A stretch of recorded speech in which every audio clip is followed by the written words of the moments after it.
Five स्टारला आहे की बँक्वेटला आहे की ग्राउंडवर आहे? आपण पत्ता चुकलो की काय? चुकलो कुठे, हीच तर आहे बोंबिलवाडी. हो का? बरं चल तू आता इकडे इकडे इकडे जराशी. हा चला आता आपण 1942ला जाऊया. कस काय? तुझ्याकडे टाइम मशीन आहे? टाइम मशीन कशाला हवंय? तुला दाखवते, एक सोपी आयडिया आहे. हा असं जरा काळोख बिळोख करायचा, एकदम काळोख काळोख.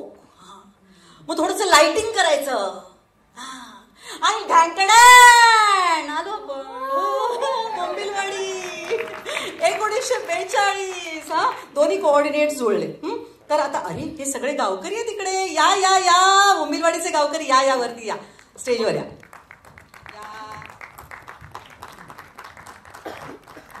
नमस्कार, या या. नथ काही तुमची त्या काळातली वाटत नाहीये आणि ब्लाऊज सुद्धा फुगेरी नाहीये. तुमच्या ब्लाऊजच्या हाताने तरी कुठे फुगे येतो? लपवा की ते जरा. माझ्या आहेत की. बघा आता 2 मिनिटात स्पेशल इफेक्ट्स करायचे म्हटल्यानंतर हे एवढंच होणार ना? काय लगेच आमच्या चुका काढताय तुम्ही?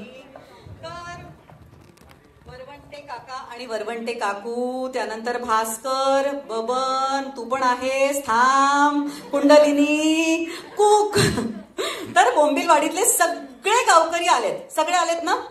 एक मिनिट, पण अजून एक गावकरी बाकी आहेत. अजून कोण? हे काय? म्हणूनच त्यांना समोर बसवलंय. अगं पण ते गावकरी कुठे आहेत? ते फक्त एकच दिवसासाठी. पण ते एका दिवसासाठी आले होते ना. ती गोष्ट अजून सगळ्या जगाला माहित नाहीये ना, नाही का? अरे राजेश मापूसकर ते डिरेक्टर आहेत ना, त्यामुळे ऍक्टर म्हणून त्यांना बोलवायचं राहूनच जाते. या या या वरती या. ते कोणत्या रोल करतायत सांग? जर्मनीचे हुकुमशाह गोबेल्स. गोबेल्स राव ते पण आलेत. आणि आता सगळ्यात महत्वाचे कोण? जर्मनीचे हुकुमशाह एडॉल्फ हिटलर उर्फ क्यूट हिटलर, प्रशांत दामले काका.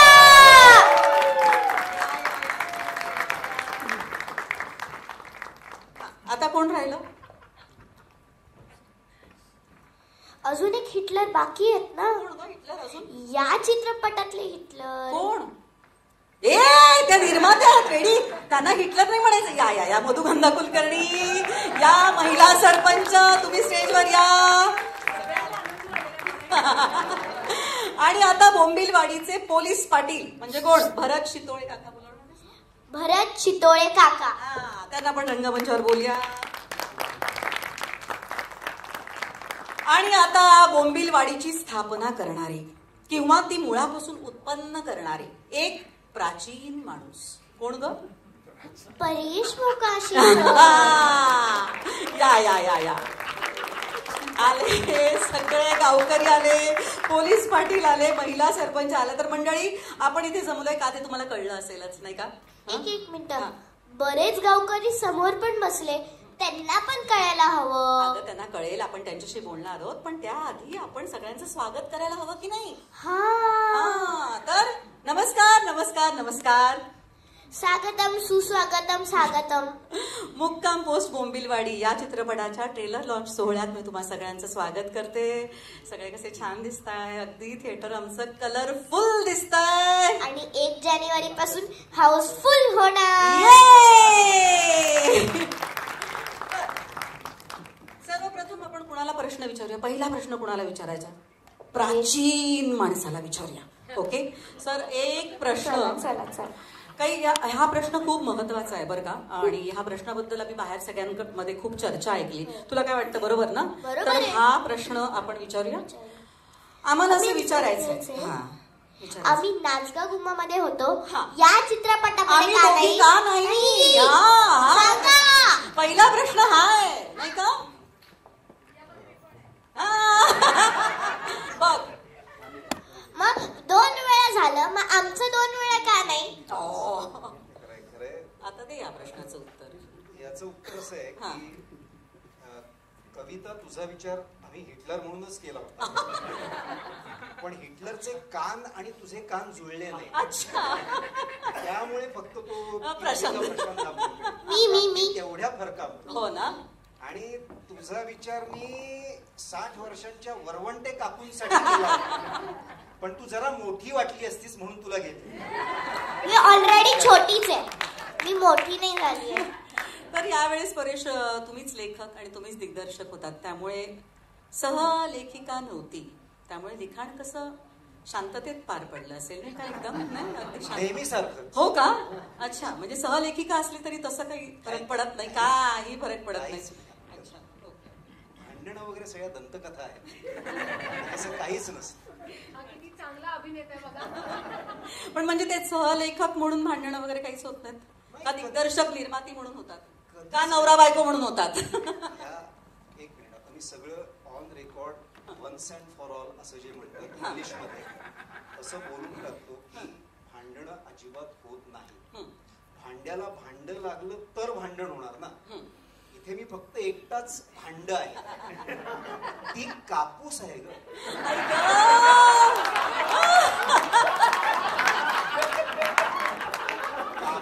हे मला पण खरं मिळालं. कापूस कितीही म्हणजे कापूस आणि भांड कितीही एकमेकांवर आदळ तरी आवाज काय कसा येणार बरं? आई ग, खरंच रे. मी अनेक वेळा तिला म्हणतो, अगं मधुरा थोडी तरी बोल ग, बोल. अशी शांत बसून राहूस. याच्यावरती माझ्याकडे एक सलज्ज कटाक्ष टाकते आणि परत अंगठ्यानी जमीन उकरायला. आई ग, दिसलं ना दृश्य समोर दिसलं ना सासू मधुगंध करताना. आणि सगळ्यांना पटलंय हे, आणि हे पटण्याचं हसू आहे असं मला वाटतं. बरं, आता हा प्रश्न आहे मधुगंधाला. तर स्वतंत्र लेखक दिग्दर्शक म्हणून परेश मोकाशी यांचा त्रास, मागण्या वाढल्या होत्या का? हे काय नाही, आज लिहिलेला प्रश्न आहे म्हणून विचारते. ह्या प्रश्नावर माझाही काही विश्वास नाहीये. परेश देऊन देऊन असा किती त्रास देणार? नाही रे, नाही नाही नाही. हा मला विचारायला सांगितलंय म्हणून विचारते, पण मला नाही मनापासून विचारावं असं वाटत आहे की परेशचा काही त्रास होता, मागण्या होत्या. आज काय प्रशांत? हॅलो. हा, त्याची एक मागणी नेहमी असते जी आजपर्यंत मी पुरवलेली नाहीये. त्याचीच नाही तर त्याच्या सगळ्या टीमची एक मागणी असते की आम्हाला थोडे अजून जास्त दिवस दे ग शूट करायला.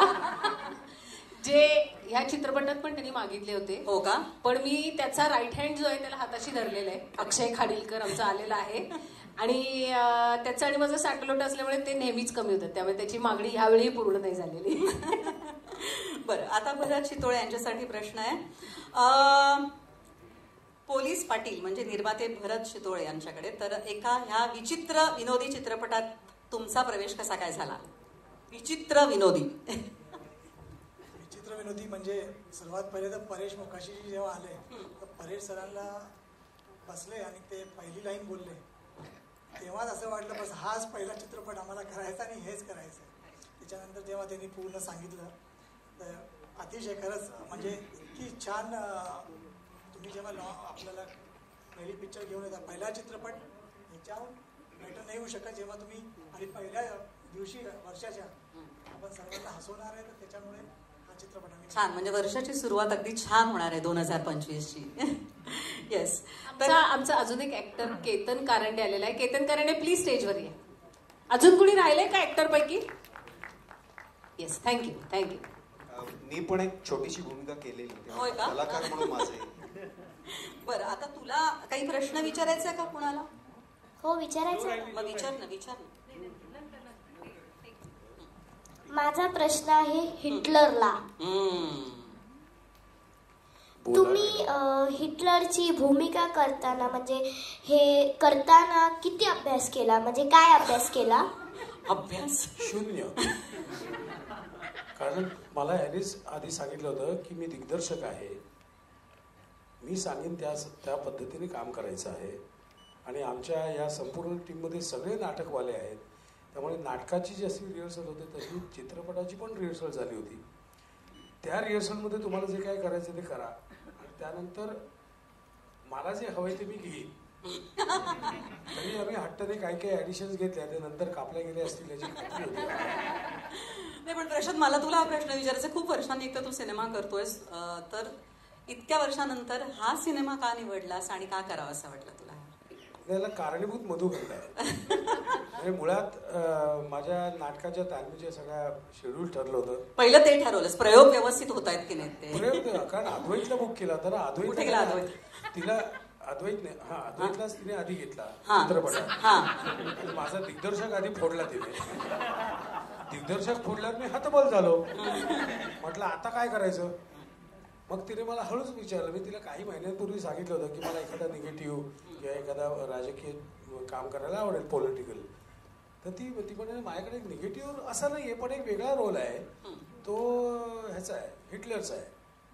म्हटलं हिटलरचा रोल मी कसा करणार आणि कधी. म्हटलं ती मला या दिवस आहेत. म्हटलं नाही नाही, या दिवसात माझे रिहर्सल्स आहेत, तुमचा डिरेक्टर माझ्याकडे आहे असं तिने सांगितलं. म्हणजे अद्वैतला फोन केला. म्हटलं खरं का रे. तो म्हणाला हो, अख्खा महिना घेतलाय. अरे म्हटलं आपली रिहर्सल ठरली ना, जाऊ दे ना, करू दे ना, खूप दिवसांनी मी चित्रपट करतोय, मला करू दे ना. म्हटलं तो जर करतोय खूप दिवसांनी, मी पण खूप वर्षांनी करतोय. मग मी म्हटलं, मग तिने मग तारखा काहीतरी आधी 12 तारखा मागितल्या, 15.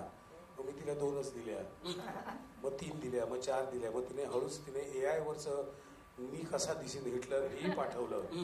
ते सगळ्या गमती जमती निर्मात्याला, मी पण निर्माता आहे मला माहिती आहे. तर त्या सगळ्या गमती जमती केल्यानंतर साहेब आले आणि त्यांनी खूप अगदी पेंढारकरांना काळजाला हात घातला. हो हो. विष्णुदास भावे ते दादासाहेब फाळके हा सगळा चित्रपट त्यांनी माझ्यासमोर मांडला. ते म्हणाले विष्णुदास भावेंसाठी तुम्ही काम करताय हे मला मान्य आहे, पण फाळके सरांसाठी सुद्धा काम करायला हवं. बापरे. असं त्यांनी मला खूप गंभीरपणे सांगितलं. म्हटलं हे काय तू अति करतेस, काय करायचं मला सांग. असं मी थोडक्यात ते आटपलं. आणि मी खरं सांगू का, मी चित्रपटाची कथा एकही वाक्य न वाचता न ऐकता हा चित्रपट हो म्हणालो, तो केवळ ह्याच्यामुळे आणि मधुगंधामुळे.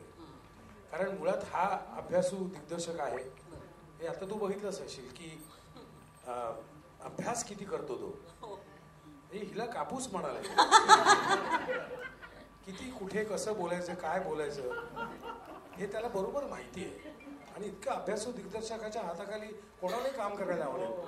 आणि मी तर ह्याच्याकडे कामच केलं नव्हतं, त्यामुळे एका वेगळ्या टीम बरोबर काम करायचा. पण तुला खूप मजा आली ना हे शूटिंग करताना. कारण तू शूटिंग करताना नाही म्हणायचं का धमाल केली, आम्ही इतका वेडेपणा करतोय, कसं होईल माहिती नाही, पण आम्ही खूप मज्जा करतोय, असं सतत प्रश्न देऊन म्हणायचं.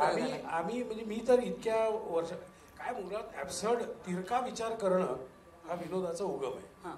तो तिरका विचार करणे, आम्ही सगळे तिरका विचार करणारेच आहोत. आता एवढे तिरका विचार करणारे लोक एका माणसाने, हा पण तिरकाच आहे की, त्यामुळे एका माणसाने तिरका विचार करणं, इतक्या लोकांनी तिरका विचार करणं आणि तो बरोबर लाईनमध्ये बसवणं, हेच कसं होतं. आणि मला असं वाटतं या चित्रपटाची ना हीच मला वाटतं काय म्हणतो आपण त्याला, महत्वाचा मुद्दा आहे या चित्रपटाचा, की इतका ॲब्सर्ड चित्रपट मला तरी वाटत नाही आजपर्यंत झाला असेल. पण आम्हाला सगळ्यांना भयंकर उत्सुकता आहे तुला या चित्रपटात बघण्याची. तर आता पुढचा प्रश्न घ्यायचा का. सो गीतांजली तू, त्यानंतर वैभव, आणखीन गणेश मयेकर ना, यांनी नाटकापासून ह्या सिनेमापर्यंत तुम्ही काम केलंय बरोबर. वैभव पुढे गेला. हा दिसला नाही.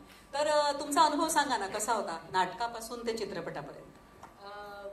नाटक जेव्हा केलं तेव्हा सगळ्यांचंच पहिलं कमर्शियल नाटक होतं. म्हणजे अगदी प्रोड्युसर, डिरेक्टर, आम्ही सगळे नट, मला असं वाटतं सगळ्यांचं पहिलं कमर्शियल नाटक होतं.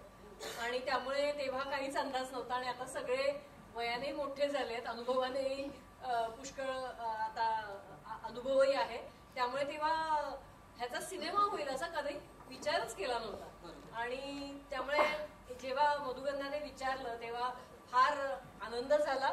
आणि परत आम्हाला ही संधी मिळणार आहे, त्यामुळे खूपच मजा वाटली. आणि परेश सोबत काम करायला नेहमीच मजा येते. आणि वैभव आणि गणेश सोबत आहेत म्हटल्यावरती तर काय सोने पे सुहागा. वैभव सांग, काय सांगशील. फारच मजा आली सिनेमा करताना. मी गीतांजली म्हणाली तसंच की हे नाटक केलं होतं, त्यामुळे आम्हाला स्क्रिप्ट माहिती होतं, पात्र सगळी माहिती होती. आता त्याचा सिनेमा कसा होणार याच्याविषयी औत्सुक्य होतं. पण जेव्हा आम्ही त्याचा स्क्रीन प्ले वाचला, आम्ही पहिल्या दिवशी वाचनाला सगळे लोटपोट झाले होते सगळे. म्हणजे नवीन अद्वैत होता, प्रशांत सर होते, मनमित होता, किशोर आपला प्रणव होता. सो मला वाटतं की आणि हे आमचे दस्तूरखुद्द सगळे लोक त्यांना. आणि स्क्रीन प्ले म्हणून ज्या गोष्टी असायला पाहिजेत नाटकाचा सिनेमा करताना, मला वाटतं त्याचा पूर्ण विचार परेशने केलेला होता. आणि चर्चिल नव्याने ऍड झाला होता त्याच्यामध्ये. सो मला वाटतं ती एक अत्यंत गोळीबंद अशी स्क्रिप्ट परेशने आमच्या समोर ठेवली होती. आणि तालमीचा उद्देशच तो होता की आपण तिथे जाऊन काय करायचंय, काय सूर असला पाहिजे सगळ्यांचा, हे त्याने खूप छान आमच्याकडनं करून घेतलं होतं. त्यामुळे शूटिंग मधुगंधाचे ऑलरेडी दिवस त्याच्यामुळे कमी झाले, जे कदाचित वाटले असते ते. पण मी तेच म्हणतो की असं खूप दिवसानंतर सगळ्यांच्या बाबतीमध्ये असं झालं की एक चांगला दिग्दर्शक, चांगली निर्माती, चांगलं स्क्रिप्ट सगळ्यात महत्वाचं, दिग्दर्शकाचा पूर्ण विचार आणि इतकी तगडी स्टारकास्ट त्याच्यामध्ये होती. त्याच्यामुळे आमचं गिव्ह अँड टेक जे होतं किंवा सीन करतानाची जी मजा होती, परेशच्या त्या चौकटीमध्ये राहून जी गंमत करायची होती ते मी सगळ्यांनी केली.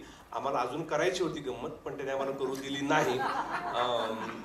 पण मजा आली आणि पुन्हा खरंच या असा अनुभव वारंवार नाही मिळत नटाच्या याचा, म्हणजे या सगळ्या बॅकग्राऊंडवर म्हणतोय मी.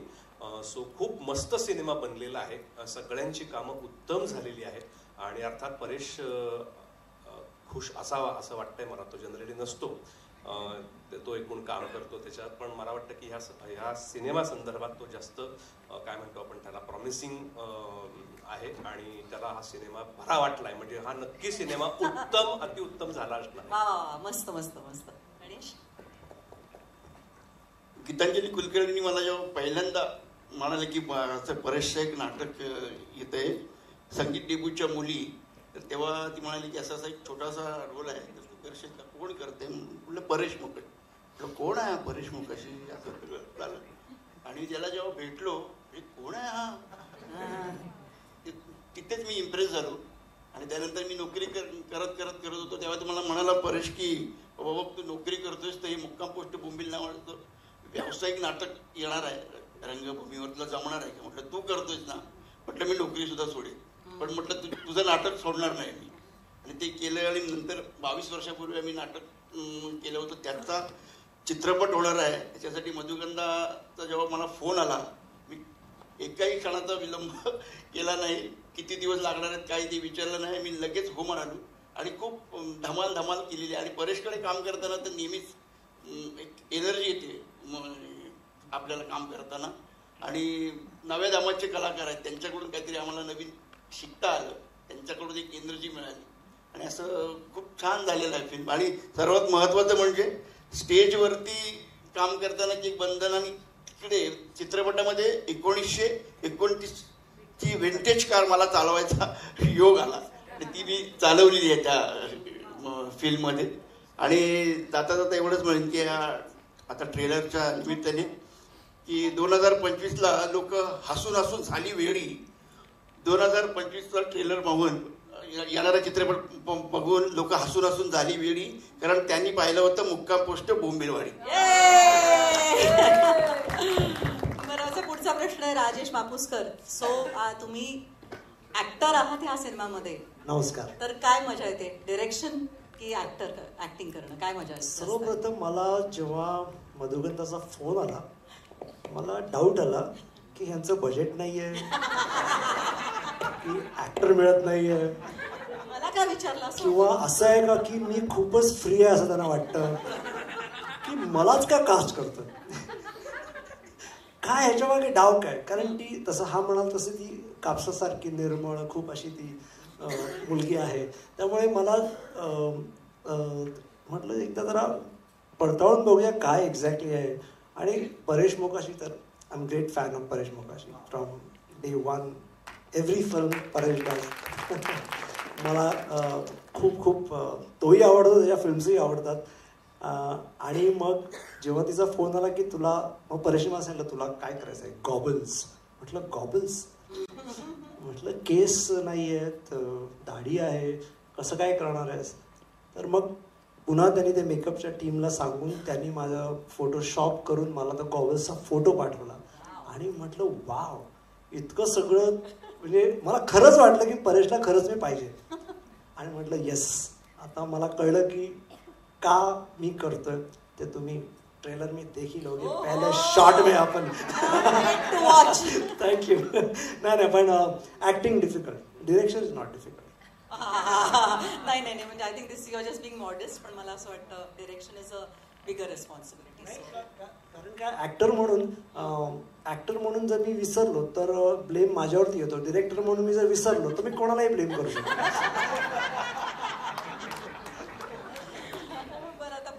माहितीये का दिग्दर्शकाकडे वळूया. अद्वैत, तुझा अनुभव सांग. तुला कसं वाटलं परेश बरोबर काम करताना? कसा अनुभव होता? तुम्ही मज्जा केलीत ती सगळी मी खूप ऐकले प्रयोगाच्या इथे. किती धमाल केली, किती टाइमपास केला, ते सगळं आम्हाला माहितीये. पण काम करताना कसं वाटलं परेश बरोबर? एकतर परेशची पण मी नाटकं बघत आलो, म्हणजे त्याची नाटकं, बोंबिलवाडी पण नाटक मी बघितलं होतं. नाटकाचा भाग नसलो तरी मी ते बघितलेलं होतं आणि मला ते भयंकर आवडलेलं नाटक होतं. परेशची अनेक नाटकं मी बघितलेली होती. सिनेमात जेव्हा माझी पहिली भेट जेव्हा झाली, म्हणजे आविष्कारामुळे आणि असे आम्ही ओळखत होतो, पण असं कधी फार बोलणं नव्हतं झालं परेशशी. मधुगंधाशी बरंच, कापसाशी बरंच बोलणं व्हायचं, त्यामुळे कापूस मोकाशीची बरंच बोलणं व्हायचं, पण परेशशी फारसं कधी बोलणं नव्हतं झालं. आणि तसाही तो अव्यक्तच माणूस आहे, फार अबोल माणूस आहे, त्यामुळे तसं तो बोलत नाही. पण जेव्हा तो पहिल्यांदा आला तेव्हा त्याचं पहिलं वाक्य त्याने मला पहिल्या मीटिंगला बोलवलं तेव्हा सांगितलं, अभिनय वगैरे ठीक आहे, हे गोरा घारा आणि एवढाच रंग घेऊन सेटवर हे त्याचं पहिलं वाक्य होतं. यासाठी तुला कास्ट केलंय, बाकी पुढे बघू आपण. ब्रिटिश अधिकाऱ्याचा रोल आहे तो, कुक. आणि जसं वैभवने सांगितलं तसं तालमीत त्याने जो सूर सेट केला ना आमचा, खरंच नाटकासारखी 14 ते 15 दिवस आमची प्रॉपर तालीम झाली. ब्लॉकिंग झालं नाटकासारखं यशवंतला. त्याने साधारण आम्हाला लोकेशन्स कशी असतील, काय असतील, साधारण जॉग्रफी काय असेल, हे सगळं सेट केलं होतं. थोडेफार बदल सेटवर गेल्यावर जे होतात तेवढेच, पण आम्हाला ना खूप क्लॅरिटी होती की परेशची जी भाषा आहे ती कशा पद्धतीने बोललं गेलं तरच तो ह्युमर तयार होईल. तो टोन, तो सगळा सेट झालेला होता, त्याची शैली सेट झालेली होती. आम्हाला ऍक्शन रिएक्शन आम्ही ब्लॉकिंग केल्यामुळे आम्हाला माहिती होतं. सो ही सगळी जी पद्धती, ही सिनेमा असला तरी अशा पद्धतीची प्रोसेस मी कधी बघितली नव्हती. सो ही प्रोसेसच इतकी मस्त होती. आणि अर्थात तिथे आम्हाला त्याने तालमीत खूप हे घ्या ना, अरे हे खूपच सुंदर आहे, खूपच छान एडिशन आहे वगैरे सगळं केलं. तिकडे अर्थात तिथे गेल्यावर नको, या प्रवेशाची रचना जी आहे त्यात हे जात नाही वगैरे असं अत्यंत शांतपणे सांगून त्याला पाहिजे तसंच त्याने ते ठेवलं. आणि अर्थात आणि ते कळू शकतं. आणि कारण आमची पण सगळ्यांची काम करण्याची पद्धत पण अशी होती की मी 10 गोष्टी करतो ना, तू 10च्या 10 काम, पण त्यालाही ते आवडत होतं की तुम्ही करूच नका असं तो कधीच म्हणाला नाही. तू सांग, तू दाखव ना 10, पण मी काय ठेवीन ते मी सांगतो. सो ते आम्ही फॉलो केलं की, आणि त्याने केलं. म्हणजे 1-2 ऍडिशन्स अशा होत्या, सगळेजण म्हणतील परेशने दिलं नाही, मला अनुभव वेगळा आहे. माझ्या एका ऍडिशन साठी सत्य इथे असेल, आपला डीओपी आमचा, एक ऍडिशन होती पण त्याने ती मला शॉर्ट मध्ये सुचली नाही, नंतर सुचली. तर त्याने, आता मधुगंधा चिडेल पण तरी सुद्धा त्याने परत एकदा लाइटिंग चेंज करून त्या एका शॉट साठी परत एकदा तो सगळा शॉट लावला सत्याने, आणि त्याने हे पण त्याने केलेलं आहे. सो ही प्रोसेस. आणि मला नेहमी असं वाटतं की दिग्दर्शकाबरोबर नटांनी कम्फर्टेबल असलं पाहिजे, बरोबर, नाहीतर नट कधीच चांगलं काम नाही करू शकणार. म्हणजे दिग्दर्शकाला घाबरायला लागले नट, तर नट खुलूच नाही शकणार. मग ते सिरियस सिनेमा असू दे किंवा विनोदी असू दे, विनोदीला तर जास्त. सो ते खुलण्याची मुभा मात्र त्याने प्रत्येक वेळेला दिली. त्याचं कुठलंही प्रेशर आम्हाला नव्हतं, तालमीपासून ते शूटिंगच्या शेवटच्या दिवसापर्यंत. उलट आम्हीच त्याची जास्त खेचायचो. नाही, मला तीच भीती होती. मी म्हटलं सुद्धा होतं हे कास्ट ऐकून, म्हटलं बापरे, परेशने ह्या सगळ्यांना घेऊन सिनेमा करणार आहे, कसा करणार आहे सिनेमा. हो, म्हणजे आम्ही तर ठरवलं होतं की आपण शेवटच्या दिवसापर्यंत एकदा मला चिडलेलं बघायचंय. आम्ही बेट वगैरे लावलेली, पण नाही चिडला, एकदाही नाही चिडला. सो ओव्हरऑल प्रोसेस खूप शिकण्यासारख्या पण खूप गोष्टी आहेत. म्हणजे उलट आमच्या नवीन नाटकात सरांना मी म्हणालो आपण परेशचं कॅरेक्टर पकडूया, इतपत त्याचा इम्पॅक्ट झाला होता की त्याची भाषा तरी पकडूया निदान आपण ती, की त्याचं बोलण्याची पद्धत वगैरे ती जरा मजेशीर आहे. सो त्याचा इम्पॅक्ट माणूस म्हणून होतो, दिग्दर्शक म्हणून होतो. आणि सिनेमा करताना खरंच खूप मजा आली. आणि खरंच भन्नाट विनोद, आणि अशा प्रकारचा विनोद खूप रेअर आहे, तो बघायला मिळत नाही मला वाटतं. आणि तो विनोद या चित्रपटात आहे, निखळ आहे, मॅडनेस आहे. सो ती जी मजा आहे, जी माणूस म्हणून परेशमध्ये आहे, ती अक्षरशः या कलाकृतीत रिफ्लेक्ट झाली आहे सगळ्यांमार्फत. सो खूप मजा आली. मस्त मस्त मस्त. आणि आता मनमीत, रितिका आणि प्रणव ना, तुमचा काय अनुभव होता? काय धमाल केलीत शूटिंग करताना? माझ्याकडे माहिती, तू बोल. नाही, मजा तर खूपच आली. ऍक्च्युली पहिले भीती पण खूप वाटली होती, कारण कास्ट आणि सर यांच्यावर काम करणं म्हणजे पहिल्यांदा जरा थोडंसं मला दडपण आलं होतं. पण जेव्हा त्यांना मी भेटलो तेव्हा ते हळूहळू माझं दडपण त्यांनीच कमी केलं, सगळ्यांनीच. एकंदर फिल्म ऐकल्यानंतर तर मला असं वाटलं होतं की किती वेगळा प्रकारचा ह्युमर आहे हा. आणि असा ह्युमर म्हणजे मला नेहमी असं वाटतं की बऱ्याच कॉमेडी फिल्ममध्ये असा प्रॉब्लेम होतो की प्रत्येकाची एक वेगळी शैली असते कॉमेडीची आणि ते त्यांच्या हिशोबाने सॉलिड काम करत असतात आणि ती फिल्मची शैली नसते पण तो फिल्मचा ह्युमर नसतो. पण इकडे सरांनी एवढे दिवस आमच्याकडनं तालीम करून घेतली त्यामुळे आमचा प्रत्येकाचा ह्युमर जरी वेगवेगळा असला तरी तो बरोबर आम्ही तो फिल्मचा ह्युमर समजू शकलो, एकमेकांचा ह्युमर समजू शकलो, टायमिंग समजू शकलो आणि तो कम्फर्ट आमच्यात निर्माण झाला. ही प्रोसेस फार इंटरेस्टिंग होती माझ्यासाठी, म्हणजे पहिल्यांदाच माझ्यावर असं काहीतरी झालेलं आणि इतक्या कम्फर्टेबली आम्ही, मला आठवतंय सरांबरोबर मी एक माझा सीन होता ज्याचे आम्ही जवळजवळ 14 रिटेक घेतले होते आणि 14व्या रिटेकला मला 0 प्रेशर होतं कारण प्रत्येक टेक नंतर सर माझ्याकडे यायचे, आम्ही त्याच्यावर ते मला कन्स्ट्रक्टिव्ह क्रिटिसिझम करायचे, आम्ही त्याच्यावर चर्चा करायचो, ओके असं वाटतंय, असं होतंय आणि दर टेक वेगळा करायचा प्रयत्न करत 14व्या टेकला मी एकदम शांत होतो. ह्या प्रकारचं डिरेक्शनच्या खाली मला काम करायला मिळणं ही माझ्यासाठी खूप मोठी गोष्ट आहे. रसिका, तुझं काय म्हणणं आहे? थोडं ठेवतो तुझ्यासाठी.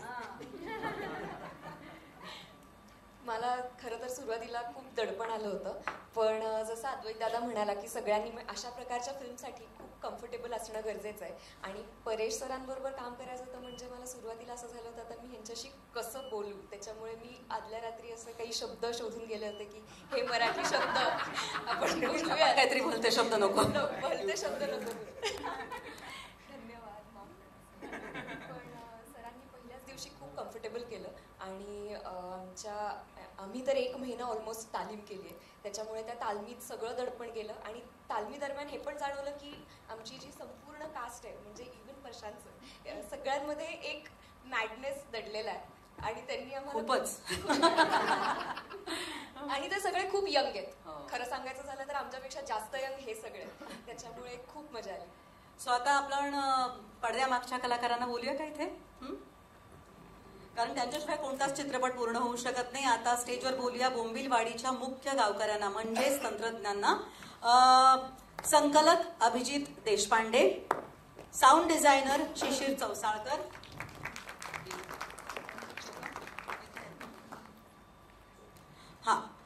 छायाचित्रकार सत्यजित शोभा Shriram,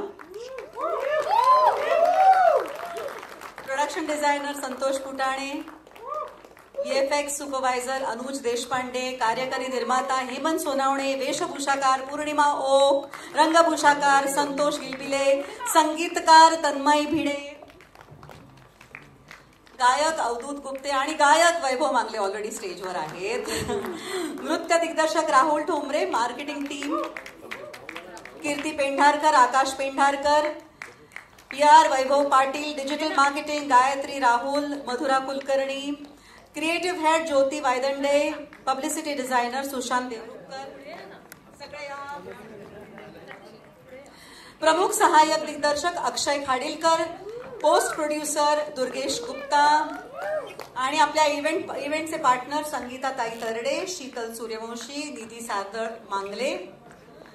PVRची team Rajesh Das, distribution head PVR INOX pictures, Amar Laykar AVP programming PVR INOX cinemas, Srishti Dali general manager marketing PVR INOX cinemas. Please स्टेजवर या सगळ्यांनी.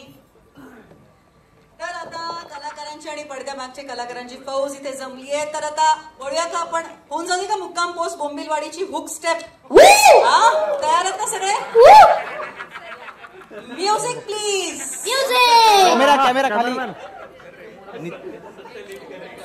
म्युझिक आपण बाजूला होऊया असं साईडला होतो पण आम्हाला माहिती नाही तुमची हुक स्टेप.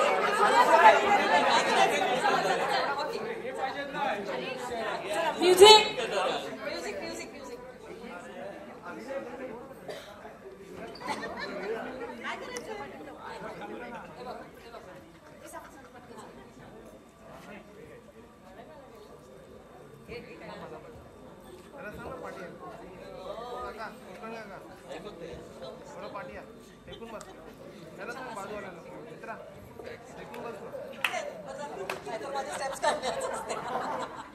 म्युझिक